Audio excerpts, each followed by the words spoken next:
Welcome to Pavis kitchen. இன்னைக்கு பவிஸ் கிச்சனில் முழு கத்திரிக்காய் புளிக்குழம்பு வைப்போம். அது எப்படின்னு பார்ப்போம். செஞ்சு காட்டுறேன் பாருங்கள்.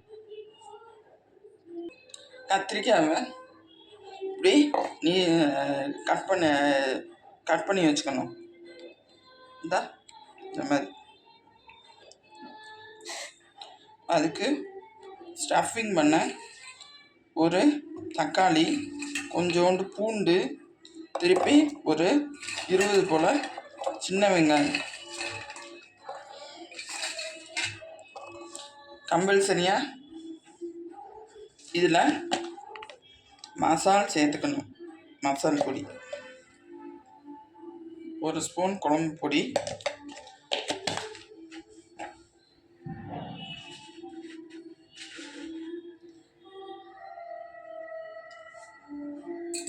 1 to 1.5 அளவுக்கு கல் உப்பு, ஸ்பூன் அளவு சொல்கிறேன்.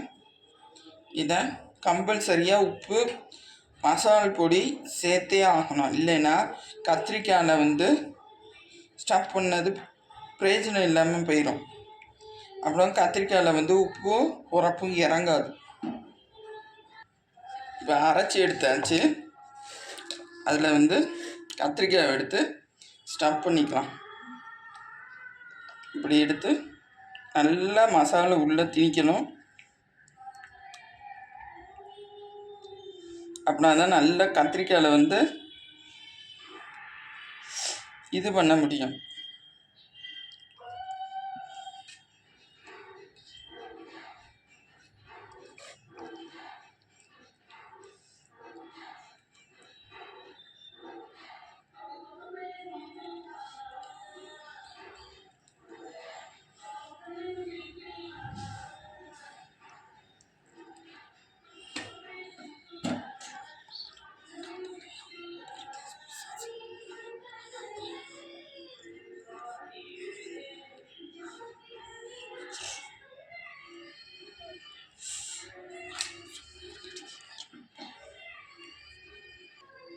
இப்போ நல்ல ஸ்டஃப் பண்ணியாச்சு.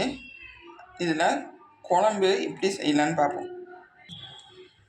இதில் பேன் வச்சு பேனில் எண்ணெயை ஒரு 6 ஸ்பூன் எண்ணெயை ஊற்றிருக்கேன்.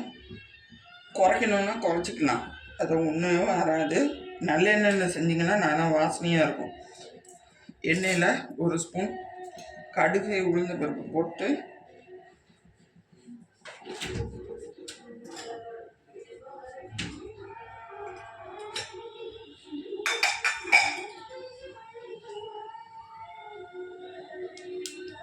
இப்போ பொரிஞ்சிருச்சு. கொஞ்சோண்டு அந்த கையளவுக்கு கருவேப்பிலை போட்டு கொஞ்சோன்னு ரவுண்டாக வெட்டி வச்சுருக்கிறேன். ஒரு 6-7 சின்ன வெங்காயத்தை போட்டு வதக்கணும்.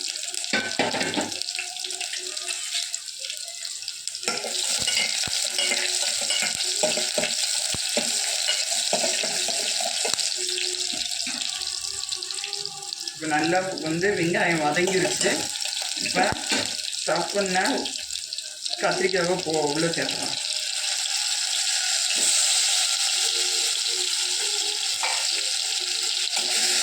ஏற்கனவே மசாலாவில் உப்பு இருக்கிறதுனால திருப்பி உப்பு சேர்த்துறாதீங்க, மறந்து போய்கூட.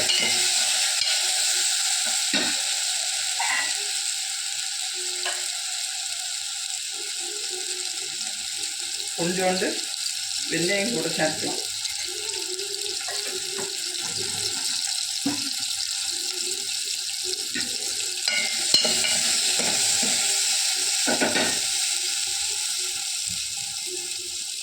நல்லா வதங்கிருச்சு கத்திரிக்காய். எல்லாத்தையும் சிம்மில் போட்டுக்காங்க. இப்போ அரைச்சி வச்சுருக்க மிச்சம் ஸ்டஃப் பண்ணது போக இருக்கிற மசாலா சேர்த்துக்கணும்.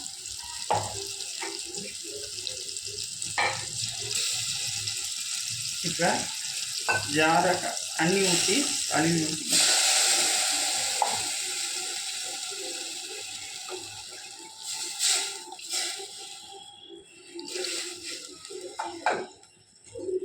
இப்போ ஹை ஃப்ளேமில் வச்சுட்டு புளி தண்ணி ஊற்றிக்கலாம். நல்லா கொதிச்சு வரட்டும். அது வரைக்கும் ஓகே. இப்போ குழம்பு நல்லா கொதிக்க ஆரம்பிச்சிருச்சு, ஓரளவுக்கு கத்திரிக்காயும் வேக ஆரம்பிச்சிருச்சு. கூட கொஞ்சம் நல்லா வேகட்டும். அடுத்து என்ன இறக்கிடலாம். 4 பேருக்கு செய்கிறதுக்காக நான் வச்சுருக்கேன். இது 4 பேர் கணக்கு. கூட செய்கிறவங்க கூட வச்சு செஞ்சுக்கோங்க. இதே மெத்தட் தான். நல்லா கத்திரிக்காய் வெந்துருச்சு. இந்த ஸ்டேஜில் கிண்டி விட்டுட்டு அடுப்பை குழம்பை இறக்கிடலாம். முழு கத்திரிக்காய் புளிக்குழம்பு ரெடி. மறக்காமல் லைக் பண்ணுங்கள், ஷேர் பண்ணுங்கள், கமெண்ட் பண்ண மறந்துடாதீங்க.